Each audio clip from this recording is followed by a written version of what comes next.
part of it, but now it seems there could be an increase in the sugar tax that could hit the industry. Yeah, look, good evening, first of all. We never agreed to it. The tax was sort of imposed on us and wiped out 2 billion rands of revenue in the first year alone. So it's caused havoc in our sector. 16,000 jobs have been lost. And what we're questioning is, what is the logic behind it, and has it actually done what it was supposed to do, improve livelihoods, or has it just destroyed jobs?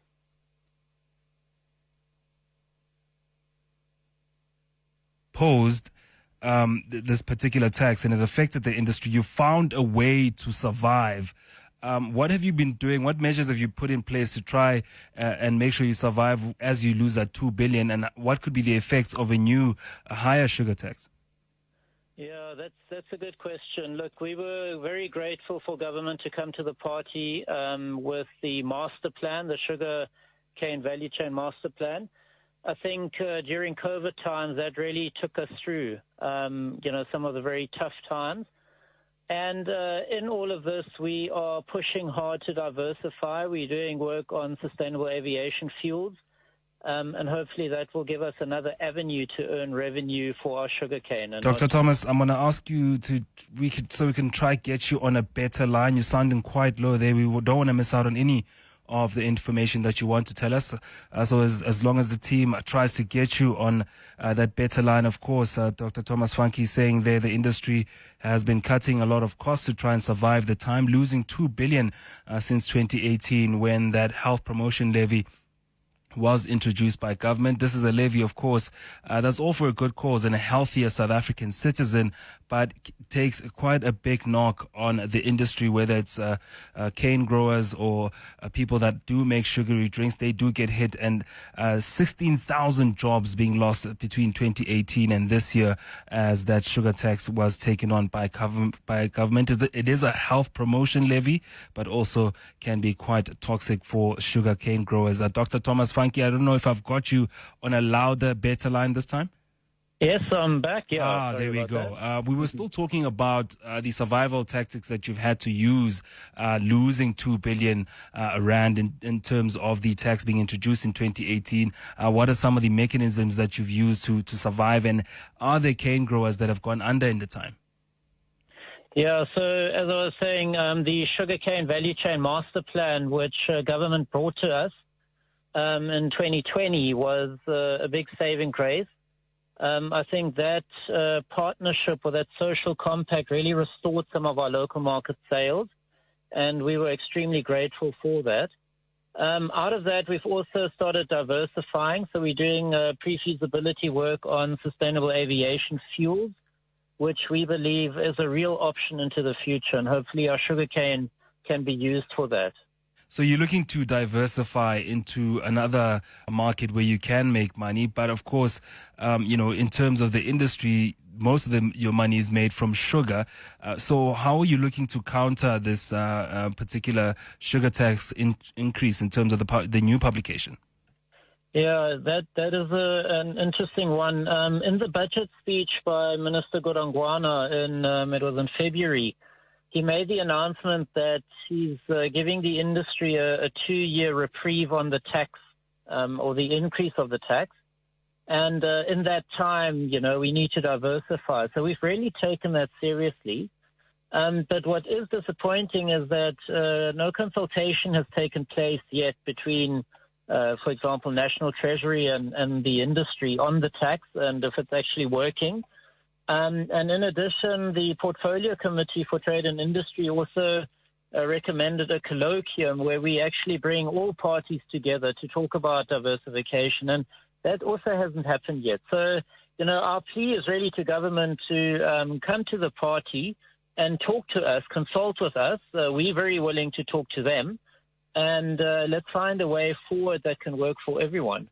A higher sugar tax would mean an uncertain future, especially around the hectares under cane over the next 10 years. For somebody who doesn't understand that term in terms of the cane industry, can you explain it for us and what it means when you have less hectares under cane? Yes, absolutely. So what will happen if the sugar tax gets increased is that your soft drink manufacturers, for example, will use less sugar, so buy less sugar. And that means that we need to sell more sugar onto the world market, which is a very distorted market. That price is below our cost of production. And in fact, 90% of the countries that produce sugar can't sell at the world price. They can't make money at that price. So our first prize is to sell in South Africa. But if these soft drink manufacturers diversify, it just means, we will have less sales. And that means that more sugarcane farmers and even, I don't want to talk for the millers, but we've seen millers in financial trouble could face even more hardship. And that's obviously not good for jobs. We employ many, many thousands of people. We support 1 million livelihoods in our industry. And they could be at risk if that happens. So that's really what we want to avoid, a catastrophe as we had in 2018 where jobs are lost, thousands of jobs are lost. So when we look at beverage producers, of course, they also want to toe the line with government. So when they're releasing drinks like, drink zero and less sugar, it's something that is, in terms of a marketing ploy, might work for them. They might sell another division of drinks, but for you, it spells a very big future. That's correct, yeah. And we do also understand that the market, we've got lots of contacts in the market, doesn't really favor these drinks. There is some talk that even the artificial sweeteners are unhealthy. So, it's not an easy space to be in at the moment. And obviously, it's important to have the right health policy for government when it comes to food in the marketplace. And can you get any time with the relevant government officials around this to sit around the table and maybe express some of the difficulties you've been having, because you can't have a second imposed sugar tax when you accepted the first one reluctantly? Yes, and that's what we're doing. We actually met with some ministers this week, and that was a very positive engagement. So hopefully we can build on that and drive that forward, into this diversified future where our industry and our jobs aren't put at risk due to some policies. So that's really our ultimate aim, is to make another product from sugarcane and to do that in a viable and profitable manner. But in the meantime, what would be the best outcome in terms of the sugar tax? To hold it at the current rate for a few more years, lock it in maybe for another 10 years, and then give you time, because to diversify and move a raw material into other markets is not very an easy thing to do. You surely need time to do this. That's correct, yeah, and spot on. So I think the diversification for the beverage sector, so moving towards non-nutritive sweeteners, has taken place. And if that tax could remain at the current level, then we wouldn't see, more changes, more different recipes coming forward.